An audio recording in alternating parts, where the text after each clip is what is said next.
Yes, bakunzi ba Urban Gospel TV, nongeye kubasuhuza mbifuriza amahoro y'Imana. Iki ni cyo gihe kugira ngo dukorere Imana mu busore bwacu, mu myaka yacu dufite, kuko Yesu Kristo niwe nzira y'ukuri n'ubugingo, ni nawe kandi niwe cyerekezo cyacu, ni nawe umucunguzi wacu. Ni nayo mpamvu tuza tuvuga ko turi abatsinzi muri Kristo, twacungujwe n'amaraso ya Yesu Kristo ku musaraba i Golgotha, niho twacungujwe. Ngo ndi umutsinzi muri Kristo, nacungujwe amadaso y'agaciro kenshi, ku musaraba i Golgotha niho byabereye, yakubiswe imisumari, akubitwa n'icumu, ni wowe nanjye yaziraga kubw'ibyaha byacu. Ndi umutsinzi, I'm the winner. Yego, nongeye kubasuhuza mbifuriza amahoro y'Imana, abari iburasirazuba, iburengerazuba, amajyepfo ndetse n'amajyaruguru, mwese mbahaye ikaze kuri Urban Gospel TV. Iyi ni channel yanyu y'urubyiruko, ni MD Dieudonné, ni ambassadeur w'urubyiruko, niwe muri kumwe mu kiganiro, ariko ikiganiro kiba ginyura kuri Urban Gospel TV. Ni channel y'urubyiruko, ni channel nshasha twafunguye nyuma y'igihe kirekire tutabonana, nyuma y'igihe kirekire tutari kuvugana, kubw'impamvu zabaye, kubw'igikorwa cyabaye.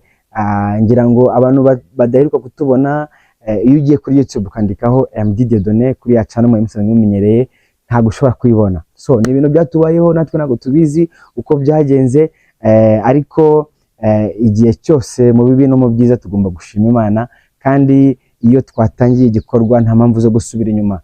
Ubundi ikintu cya mbere Satani yaje gukora, yaje kwica, kwiba no kurimbura. Rero iyo atakwishe arakurimbura, iyo atakurimbuye aragusenya. Rero iyo wemeye ko byose bikubaho, ukemera ko urimbuka, ukanasenyeka, kanakwica, uragenda ukarangira. Ariko iyo wishingikirije ku mwami Yesu Kristo, kuko niwe buye ryanzwe n'abantu benshi kandi akaba ariryo rikomeza imfuruka. Iyo wubatse ku nkingi ikomeye itanyeganyega, wubakika neza, kandi iyo yubatse ku musenyi nyine Satani araza akakurimbura, akakujyana. Bakuzi ba MD Dieudonné, mwari musanzwe mumenyere kuri channel ya MD Dieudonné, reka mbisegureho mbabwira yuko habaye ikibazo, channel turayibura, ntabwo tuzi ukuntu byagenze. Ndabyibuka byabayeho nko ku masaha ya mu gitondo, nari naraye ndi mu gitaramo cya Mama Tonzi, Mama Gospel. Mama Tonzi ni igitaramo yari yakoreye hariya Kimironko.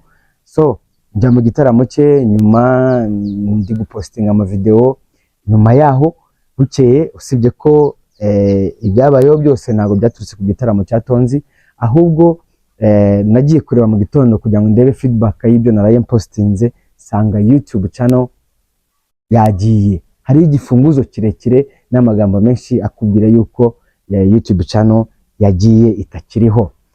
Ariko rero nkabwira abakunzi banjye bari basanzwe banshigikiye, inshuti z'urubyiruko, mwese murabizi ko ndi ambassadeur w'urubyiruko.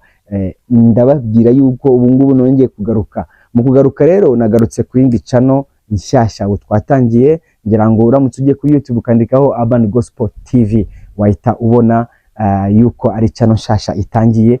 Ariko mu murimo w'Imana ntabwo turi bashyashya, cyangwa se muri runo rugendo ntabwo turi bashyashya, turava mu bwiza tujya mu bundi. Mbone rero gusaba abantu n'ubundi bari barakoze subscribe kuri MD Dieudonné, ntabwo iyo channel ikiriho. Twahuye n'ibyago, twahuye n'ibibazo, ariko nyuma y'ibyo byose tubirenza amaso tugakomeza urugendo, kuko nta mpamvu zo gucika intege. Iyo turi mu murimo w'Imana nta mpamvu zo gucika intege, kuko tuzi abantu benshi cyane bagiye bahomba ibintu bya mirenge, bagiye babura ibintu bya mirenge bikomeye cyane, ariko ntibacika intege, bagakomeza umurimo w'Imana. Rero natwe ntabwo twacika intege, ahubwo ndasaba buri muntu wese udukurikirana kuri no channel shyashya, yaba abantu bamaze gukora subscribe, ndi kubibona yuko mumaze kuba ndakeka 11, twatangiranye kino gikorwa, twatangiranye runo rugendo. Saba n'abandi mukomeze mudushigikire, babandi badukundaga, tuzakomeza tubagezaho bya bintu, rwa rugendo nyine twari dufite rw'urubyiruko. Mu bitaramo tuzaba tuhari, urubyiruko rufite ubuhamya tuzaba duhari, umuhanzi wasohoye indirimbo nshyashya tuzaba duhari. Umuntu wese udukeneye wifuza kugira icyo yatambutsa kuri Urban Gospel TV, muhaye ikaze. Rero nari naranze gutangira ibiganiro, ngira ngo ndashaka kubanza kubaha ikaze kuri channel nshyashya. Jya kuri YouTube wandikeho Urban Gospel TV, nusanga utari wakora subscribe, ukore subscribe, nurangiza unasharinge bagenzi bawe, ubabwire ngo MD yagarutse, ariko yagarutse kuri Urban Gospel TV. Ni muzajya muhumvira indirimbo zitandukanye zihimbaza Imana, muzajya muhumvira ubuhamya butandukanye buvuga iby'Imana yakoze, muzajya muhumvira ijambo ry'Imana. Mbese iyi ni channel y'urubyiruko ishyigikiye urubyiruko.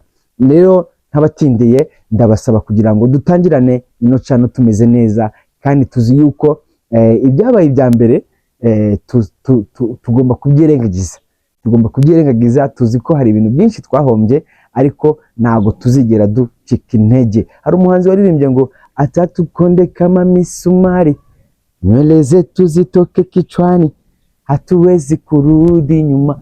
Nubwo twabura channel za mbere zikagenda, ariko tugifite ubwenge, tugifite ubuzima buzira umuze, tukirinzwe n'Imana, tukiri kumwe na Mwuka Wera, tuzakomeza dukore. Iyi ni channel nshyashya rero twatangiyeho kuzadukorera ibiganiro. Abantu bari baratubuze, ndabizi mwajyaga kuri MD Dedone mugasanga channel ntiriho. Niko kuri, ntabwo ikiriho, ntabwo tuzi ukuntu byagenze, ariko ubu turi kuri channel nshyashya yitwa Urban Gospel TV. Rero iyi ni TV yanyu, mugiye kuzajya mubonera amakuru atandukanye, kandi ndabizeza yuko hari ibintu bishya bigiye kuba, kandi byiza kandi bimeze neza, binyuze mu mucyo, ubundi tugendane mu murongo w'Imana. Ndabasaba rero mwebwe, wowe utarakora subscribe aho uri hose, munshyigikire. Iyi ni channel y'urubyiruko nshyashya yatangiye, yitwa Urban Gospel TV. Yes, mukore subscribe, dushyigikire, ubundi dutangirana urugendo. Biragoye, ariko hamwe n'Imana byose birashoboka. Rero murakoze cyane. Nitwa MD Dedone, ndi ambassador w'urubyiruko. Channel yanjye yitwa Urban Gospel TV, ni channel nshyashya. Wowe wanshyigikiye ku ya mbere, ngwino unshyigikire no ku ya kabiri, kugira ngo tugendane neza. Murakoze rero, Imana iduhana umugisha, ubundi turakomezanya. Bahaye ikaze wowe wifuza kugira icyo watambutse kuri MD Dedone, nguhaye ikaze, ubundi Imana iduhana umugisha. Murakoze cyane.